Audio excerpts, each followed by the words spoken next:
Hello, everybody, and good day to you all. Today, I am talking about The Legend of Vox Machina, season number 2, episode number 4, 5, and 6.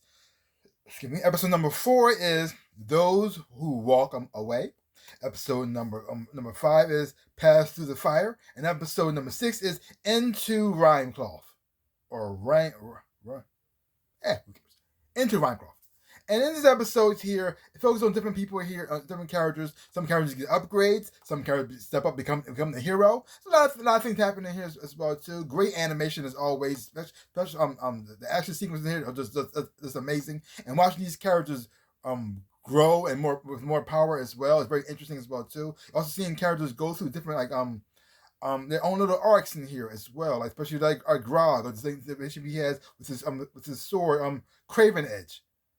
And how that's you see how him using this sword, he likes the benefits of this sword, but at the same time, using this sword is horrible. And you're hoping that this character would like to say, I think this thing is evil, I should put it down. But he doesn't learn that, and so until it's like too late. And so in this episode here, we start with the first episode with the first episode is Those Who Walk Away. We get a little backstory and origin story of Trinket and how they met him and how they found him in the sad circumstances that he was in. You also seen more of the relationship between Vex and Vax and how close they are, how they look out for one another, how they support one another throughout their journey, because all they had was each other. And so you get a better understanding on why they act the way they act now, how they're so protective of one another, and how they try to look out for one another, even though sometimes they may not feel like they should in that situation. And so last episode, Vex, she dies. She dies. Her and Percy was doing something they wasn't supposed to be doing. They touched it, and Percy touched something he wasn't supposed to touch, and then she suffered the consequences of that as well too. But something very interesting here. You have this figure kind of following Vex's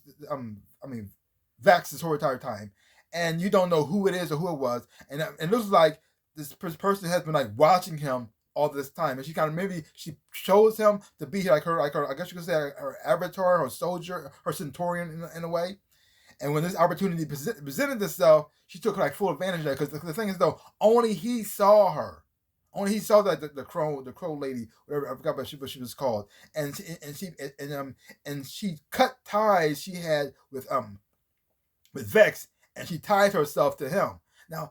Now Vex and Vax are very, very close, very, very codependent. But now that the ties have been cut, and he's mostly focused on her, I'm wondering how that's going to affect his relationship with her. He still does love his sister. He still does look out for his sister. At the same time, will it cause a distance between them? Would it make him kind of cling on to her more? Or because he looks like he's seeing a little bit of his future, what it might turn out to, would he push her away to try to keep her safe?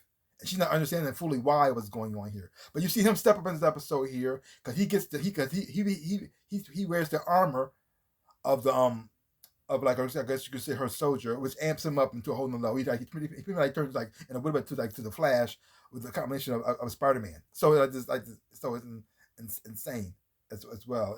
It's very, very beautiful to watch and very to look at it here as well too. You also have two characters in here who were on the wrong side, but she's gonna turn around. And she's watch their arc in here as well too. Like the two characters, Cash and Zara, yeah. They didn't trust them with the armor. They thought these two people weren't worthy. They thought that the Sphinx, what's her name is Asa. I'm not sure how to say her name. I even have it written down. And like Osyssa I don't know. I can't read this stuff. Anyway, they thought she probably chosen wrong, and they kind of detest them to see that they're on the right track. But they realizing, oh, we were the wrong ones here as well too. And you see them step up and turn from the bad guys to the good guys in this episode as well too. And you also see the relationship between Grog and Craven Edge in here, because he's trying to figure out would the sword ever get full? Can he ever get to a point where the sword doesn't want any more blood? Because the more the sword draws blood, it strengthens Grog as well. He likes that feeling of power. But at the same time, he's also having these visions of him slaughtering everybody, even his friends. And you think that would be a sign to him saying, I think I should put this thing down. This thing is evil. I mean, when your sword is pretty much telling you, feed me blood, that's a huge red flag right there. So you say, you know what? I think this is wrong. I think this is a bad thing. Especially that it came from a vampire who used it like. And the thing is, though, it doesn't seem like the thing was starving with him. So it must mean he killed a lot of people. So why are you using this thing? Put it down. Throw it away. Drop it in the ocean. Don't touch it anymore. You can still be a tough and strong. I think at this point, I think it might be maybe Grog's journey and why he met that old man and met that old man monk who pretty much beat the crap out of him. He has to find his strength and where did it come from, and also not rely on this sword anymore. Hopefully he'll figure that out pretty soon. But I'm looking forward to seeing his journey, his growth as well too. We also get more in the second episode. We get more about Keyleth. Get more of her background, relationship she had with her mother and her father as well too. And also you find out that she pretty much is the Avatar. She's the Avatar. She's the last Airbender. She comes from the Airbender tribe. She's an Airbender naturally, and she has to go on a journey where she has to learn from different masters how to control different elements, how to control fire, water, and earth. She's an Airbender, and because her mom went on this master all these forms, she had to go on this journey. And she never came back.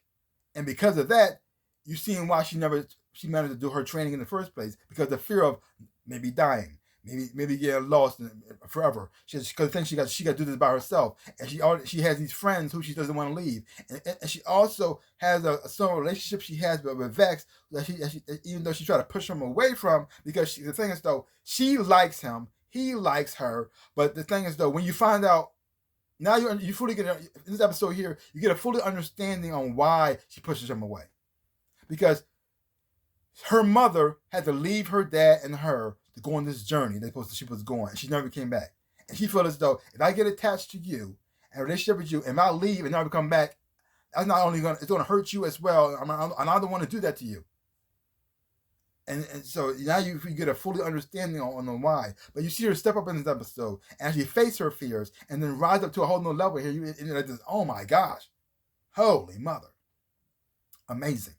And then you had the last episode with was called Into a Rhyme Cloth, where we finally meet the male Sphinx in here as well too. And he gives them all a challenge. And the challenge is to hurt him. Because he never felt pain before. Never felt pain ever in his life. And even though they had other options, they chose this one.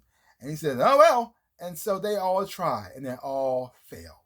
And the thing is, though, except for Scaling. And the thing is, though, when I saw them all falling down, I said, oh, and Scaling was the only one else, I said, oh, I know exactly what he's going to do. And he did not disappoint me at all. And this was the first time ever Scaling actually opened up to somebody and actually talked about his true feelings and how he actually really feels on the inside. Because Scanning always the one who is the clown. He's always making jokes. And very inappropriate jokes a lot of times. And even though people may try to connect with him and open up to him, at the same time, he doesn't feel comfortable with that. So he just makes a sexual joke. And people say, oh, Scanning. And so when you finally see him being vulnerable for the first time and actually expressing himself for the first time as well, too. And that was the thing that helped him, that saved everybody and helped him get back on the quest. It was quite amazing, quite touching as well, too. And also, kind of funny. It's funny too. Like all 3 episodes were just amazing. Animation wise, was just fantastic. The action sequences in here was done quite well. I really do like how they had certain characters different arcs. Like the 2 characters, like I mentioned earlier, Cash and Keshaw and Zara, characters who I didn't really like at first, but now towards the end, I actually started to like them, and I actually want to know more about them as well. So, 3 great episodes. Looking forward to see where this goes from here. But so far, I'm having so much fun. It's also messed up as well too. And this show gives you like things that are fun, and just like the previous episode, something happens in here that's really heartbreaking as well too. Like it gives you something that just gets you excited, gets you all pumped up, but just yes, and then right in the heart, wham! Just, no, not again. I guess why? Oh, but. Other than that, great episode. So, if you haven't watched it, check it out for yourself. Hopefully you're watching, you enjoy having watching it too. If you have seen it, leave comments down below. Let me know what you thought about it. So give my channel a like, hit the thumbs up, and subscribe to my channel. I share, I really do appreciate it. Also, links down below because my social media, you want to follow me there. And also to my store where I sell things for shirts and socks and whatnot. Check it out, see some stuff, buy some stuff. I really would appreciate it. This is my NinjaRabbit shirt right here. Many others as well. See some stuff, buy some stuff. I really would appreciate it.